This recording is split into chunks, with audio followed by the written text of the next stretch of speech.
축복하겠습니다. 주 예수 그리스도께서 탄생하셨습니다. 할렐루야. 하나님께서 구약 성경에서 그토록 메시아를 보내시겠다고 약속하셨잖아요. 사실 이 약속은 아담과 이후부터 시작되었습니다. 죄를 짓는 그 순간부터 예수님께서 여자의 후손에서 내가 메시아를 보내겠다, 그 뱀의 머리를 밟을 수 있는 그런 사람을 너에게 보내겠다 약속하시고, 아브라함과 야곱의 축복에서, 특히 야곱의 축복에서 유다 족속, 그 유다 족속은 레아잖아요. 근데 유다 족속에서 메시아가 탄생할 것이라고 말씀하시고, 정말로 다윗의 자손에서 예수 그리스도가 탄생을 하셨습니다. 그러니까 하나님께서는 성경에 보면 그냥 말씀하시는 것처럼 보이지만 일액일점도 그냥 허투루로 말씀하시지 않으시고 반드시 그 말씀을 이루시는 것을 보게 됩니다. 우리의 인간의 영광은 사라지지만 하나님의 말씀 그 한 절 한 절은 반드시 이루어지고 영원할 걸 믿습니다. 주 예수 그리스도의 탄생은 역사적인 사건입니다. 온 세계 사람들이 성찬절을 통해서 주 예수 그리스도의 오심을 우리가 눈으로 귀로 듣고 보고 기념을 하잖아요.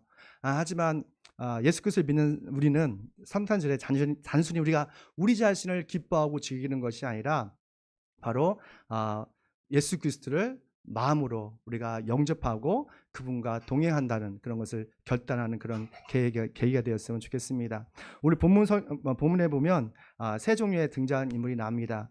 주 예수 그리스도의 탄생 소식을 듣고 정말 당황하고 어떻게 할지 몰라 하는 헤롯 왕이 있었고, 그 별을 따라서 1500km 이상을 걸어서 주님을 경배하기 위해서, 그리고 아기 예수를 보았을 때 자신의 가장 좋은 보물상자를 열어서 황금과 모략과 유황을 드렸던 그 동방 박사들이 있었습니다. 그리고 또 세 번째 보니까 메시아를 오심을 너무도 잘 알지만 주님이 오셨을 때 아무런 반응을 보이지 않고 침묵했던 대제사장들과 율법자들을 볼 수가 있습니다. 이 세 등장인물을 통해서 우리는 어떻게 주 예수 그리스도를 영접하고 대접하고 지금 있는지를 우리가 좀 생각해보고 우리 신앙을 점검했으면 좋겠습니다. 우리 첫 번째 함께 읽겠습니다. 주 예수 그리스도의 탄생 소식을 듣고 크게 당황했다는 것이죠. 그러니까 헤롯 왕과 그 예루살렘에 살고 있던 많은 귀족들은 예수님께서 탄생했을 때 기뻐하지 않았어요. 상당히 당혹스러워하고 불안하고 어쩌할지를 몰라 했던 것을 보게 돼요. 우리 2절 하반절인데 읽습니다. 유대인의 왕으로 나시니가 어디에 계십니까? 헤롯 왕이 이 말 듣고 당황하였고 온 예루살렘 사람도 그 앞에 당황하였다. 아멘. 그 왜 이 헤롯 왕과 귀족들은 정말 유대의 왕이 오셨는데, 그리고 인류의 왕이시고 구원자가 오셨는데 기뻐하지 않고 당황하고 불안했을까요? 왜냐하면 헤롯 왕은 너무도 가진 것이 많았어요. 특별히 권력에 대한 집착이 강했습니다. 자신이 유대의 왕인데 그 자신의 왕의 권력을 빼앗아갈까 봐 그런 염려를 했던 것이죠. 헤롯 왕에게 왕의 그 권력은 그의 유일한 희망이었고, 심지어는 영적인 우상이었습니다. 그의 영적 우상이었던 왕의 권력에 대한 집착 때문에 하나님의 은혜와 사랑으로 오신 예수 그리스도를 영접할 수도 없고 기뻐하지도 않고, 그리고 구원을 받지도 못했던 것을 보게 돼요. 헤롯 왕이 그 왕의 자리가 집착을 넘어서 영적 우상이 되었던 것은 그 사람의 그 왕이 되었던 배경을 알면 알 수가 있어요. 여러분 저번에 들으셨지만 헤롯 왕은 유대인이 아니에요. 에돔 사람이었죠. 그렇기 때문에 개종한 유대인이기 때문에 호련한이었어요. 호련하. 그래서 그는 항상 그런 어떤 자신이 유대인이 아니라는 어떤 그 에돔 사람이라는 그런 어떤 그 약점이 있었던 것이죠. 하지만 그에게는 상당한 정치력이 있었습니다. 여우 같은 정치적 센스가 있었죠. 그래서 그는 로마의 혼란기에 로마에서 아우구스티누스가 황제가 될 것을 알고 그를 지지하고 그에게 선을 댑니다. 정말 아우구스티누스가 왕이 되어서 그로부터 유대인의 왕으로서 인정을 받게 됩니다. 그리고 헤롯 왕은 자신이 유대인이 아니기 때문에 신분 세탁을 하고 싶었어요. 그래서 그 당시 아주 하스몬의 왕가였던 대제사장의 딸과 결혼을 합니다. 그리고 그러니까 대제사장에 살게 됐으니까 자기의 신분이 격상됐잖아요. 그러고 나서 그 그 아내가 자신의 왕권을 도전한다는 핑계로 그 아내와 그 낳았던 두 아들 그리고 할아버지, 아버지, 그 동생까지 모두 다 처형해 시켜 버렸던 것이죠. 그만큼 헤롯 왕에게는 왕의 자리, 왕의 권력이 인생의 전부였어요. 그럼 그것이 그의 영적인 우상이었죠. 헤롯 왕에게는 왕의 자리가 그의 영적 우상이 돼서 그의 영혼도 마음도 모두 다 빼앗겼던 것을 보게 돼요. 심지어 하나님을 대적할 수 있는 그런 어떤 교만한 마음까지 갖게 됩니다. 예수 그리스도께서 베들레헴에 태어나셨다는 것을 듣자마자 바로 자신의 근위대를 보내서 그에 있는 그 2살 아래로 사내 아이를 다 모조리 죽이는 그런 잔인한 일도 했던 것이죠. 그러니까 자신이 하나님의 계획도 구원의 계획도 막을 수 있다는 그런 아주 교만한 마음을 가졌던 것이에요. 이게 영적 우상이 무섭다는 것이죠. 왜냐하면 영적 우상이 우리 안에 들어오면 그것을 끝까지 잡기 위해서 수단과 방법을 가지 않는 것이에요. 하지만 그런 영적 우상에 빠졌던 그 헤롯 왕도 하나님께서 그를 벌하셨습니다. 제가 보니까 그 유대 역사자 유세푸스가 헤롯 왕이 어떻게 죽었는지를 얘기하는데 아주 심한 복통으로 어떻게 보면 기생충에 감염돼서 죽었다고 합니다. 오늘 이 헤롯 왕을 보면서 좀 우리를 돌아봤으면 좋겠어요. 우리에게 하나님보다 더 좋고 집착하게 하는 것이 있다면 그것은 영적으로 보면 그것이 우리의 우상이 될 수가 있는 것이죠. 그 영적 우상에서 정말 자유하기 위해서는 우리가 길과 진리와 생명을 오신 주 예수님을 영접해야 합니다.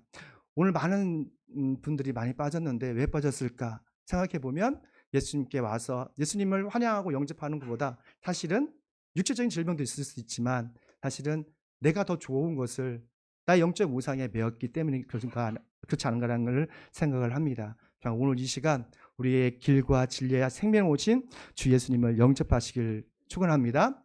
우리의 영혼과 마음을 빼앗는 영적 우상을 내려놓고 주 예수 그리스도를 영접함으로 하늘의 평강과 자유를 누리는 그런 귀한 우리 더블 성도들 되시길 축원합니다. 우리 두 번째입니다. 우리 함께 읽을게요.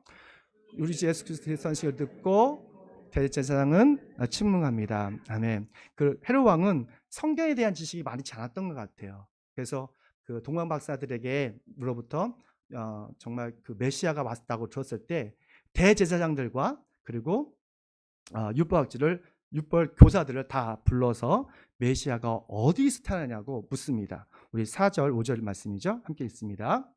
왕은 그리스도가 어디서 태어나는지를 그들에게 물어보았다. 그들이 왕에게 대답했다. 유대 베들레헴입니다. 아멘. 여러분 예전에는 글을 아는 분이 그렇게 많지가 않아요. 지금은 우리 모두가 다 글을 아시죠? 예, 다 글을 읽을 수 있지만 이 당시에는 상위 1%도 안 됐다고 들었어요. 여튼 그 율법학자 교사들은 글을 알았던 것이죠. 근데 그들은 글을 알 뿐만 아니라 성경을 암송했습니다. 거의 다. 모세오경은 말할 것도 없고 율법 교사 정도면 예언서까지도 다 외웠죠. 그들에게는 어느 누구보다도 하나님에 대한 지식을 가장 많이 소유했던 사람이죠. 그래서 헤롯 왕이 메시아가 어디서 태어납니까? 라고 했더니 미가서 5장 2절 말씀이잖아요. 이 말씀 인용하면서 베들레헴에서 태어납니다 라고 말합니다. 근데 우리가 여기서 생각해 볼 게 있어요. 대제사장과 율법학자는 성경에 대한 지식은 많았어요. 하지만 메시아가 왔을 때 그들은 아무런 반응을 보이지 않아요. 침묵을 해요. 그곳에 가서 주 예수 그리스도를 경배하지도 않고 찬양하지도 않고 기뻐하지도 않습니다. 왜 그럴까요? 그들은 믿음이 없었기 때문에 그래요. 우리가 온전한 그리스도는 하나님을 아는 것과 믿는 것이 하나 된 생활을 합니다. 율법학자들은 하나님의 지식은 있었지만 그 말씀을 믿고 순종하는 생활을 못했던 것이죠. 그래서 주 예수 그리스도께서 어디에서 탄생하신지도 알았지만 그곳에 가보지도 않고 관심도 없고 경배와 찬양을 드리지 않았다는 거예요. 우리가 하나님에 대한 지식을 많이 아는 것보다 더 중요한 것을 하나님을 경험하고 하나님을 아는 게 더 중요해요. 하나님에 대한 지식이 아니라 하나님을 아는 경험이 더 중요하죠. 그러니까 우리는 성경에 보면 하나님을 아는 것과 하나님을 믿는 것이 하나 될 때 우리가 온전한 그리스도인이 된다고 말씀하잖아요.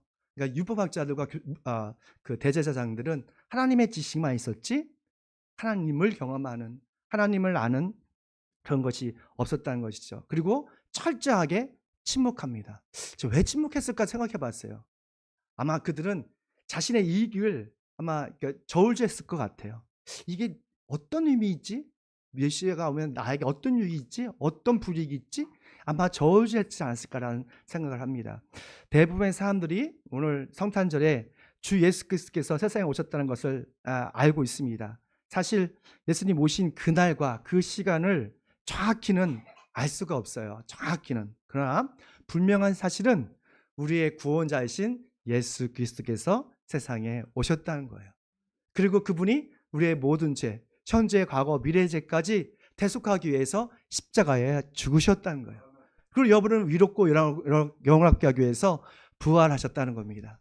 그리고 주 예수님의 이름으로 모인 곳에 그들의 지금 바로 이곳에 함께 있어서 우리의 찬양과 경배를 기쁨으로 받고 계시는 거예요. 그분께서 다시 오실 걸 기대합니다.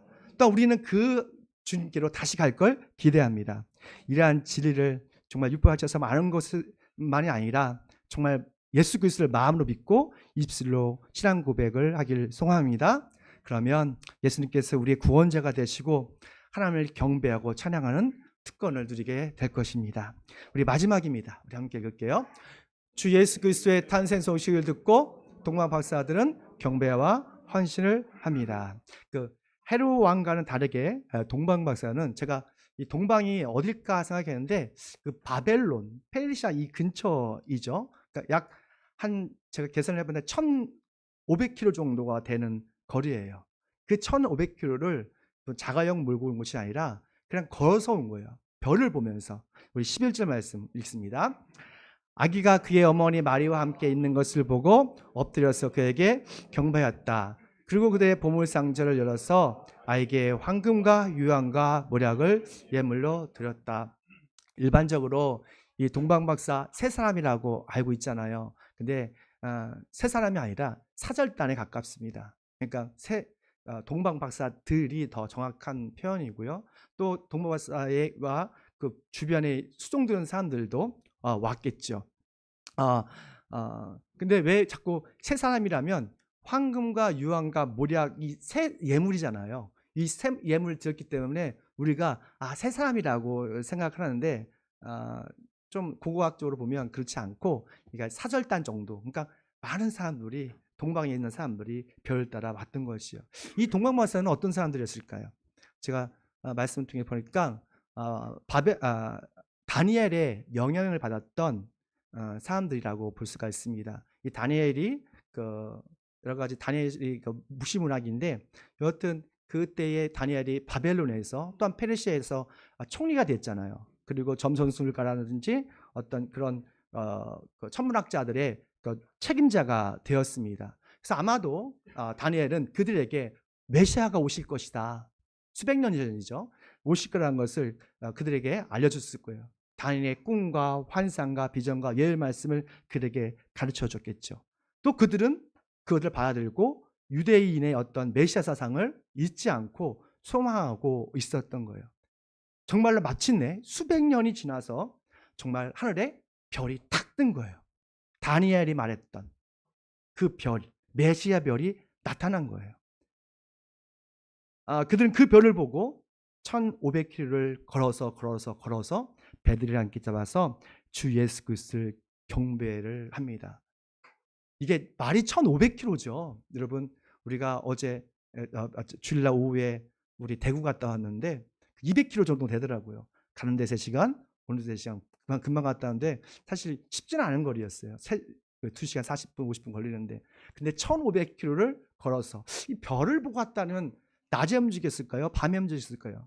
밤에 별이 뜨니까 일반적으로 새벽부터 그러면 되게 위험하지 않을까요? 근데 그 길을 위험을 무릅쓰고 자기의 시간과 재정과 이 모든 것을 들여서 토벅토벅 왔던 거예요. 그 바벨론의 그 동마 박사들이 마법관에서 정말 드디어 아기 예수를 보았을 때 그들은 주저함 없이 그 아기 앞에서 그 학자들이 무릎을 꿇고 경배하는 것을 보게 됩니다. 왜냐하면 그 아기 예수의 모습에서 유대인의 왕을 넘어서 인류의 왕이시고 인류의 구원자이심을 보았기 때문에 그래요. 동방마사들은 아기 예수를 경배하면서 그들이 가져온 황금과 유황과 모략과 이 모든 가장 좋은 보물을 주님께 드립니다. 그들은 인류의 왕이시여 구원자이신 아기 예수를 말로만 경외한 것이 아니라 자신의 가장 소중한 보물을 주님께 드림으로 자신의 전부를 다 헌신했던 것을 보게 돼요. 사랑하는 성도 여러분, 우리는 어떻게 인류의 왕이요 구원자로 오신 예수를 지금 우리가 경배하고 있나 좀 생각해 보았으면 좋겠습니다. 우리가 입술로 주 예수 그리스도를 찬양하고 경배할 수도 있지만 우리의 가장 소중한 것을 주님께 드림으로 헌신하는 믿음의 사람들이 되길 축원합니다. 오늘 이 시간 우리의 가장 소중한 것이 무엇인지를 좀 생각해 보았으면 좋겠어요. 돈과 명예와 권력 이런 것이 아니에요. 바로 여러분 자신입니다. 하나님께서는 우리의 일부가 아니라 우리의 전부를 원하세요. 왜냐하면 우리는 주 예수님 안에서 주님의 것이기 때문에 그렇습니다. 이사야서 43장 1절 말씀 함께 있습니다. 내가 널 성령하였으니 두려워하지 말라. 내가 널 지명하였으니 플러스 너는 나의 것이다 라고 말했습니다. 정말로 하나님께서는 여러분을 하나님의 것이 하나님의 소유로 하기 위해서 고린도전서 3장 23장을 보면 여러분은 그리스도의 것이라고 말씀하셨는데 자신의 전부를 내어주셨어요. 그래서 우리는 주님의 거룩한 백성이 되고 자녀가 되고 주님의 것이 되었던 것입니다. 우리의 일부가 아니라 예수님처럼 우리의 전부를 다 주님께 드리고 우리 인생이 아니라 예수님께서 이끄시는 목적대로 살아가는 저희 되시길 축원합니다.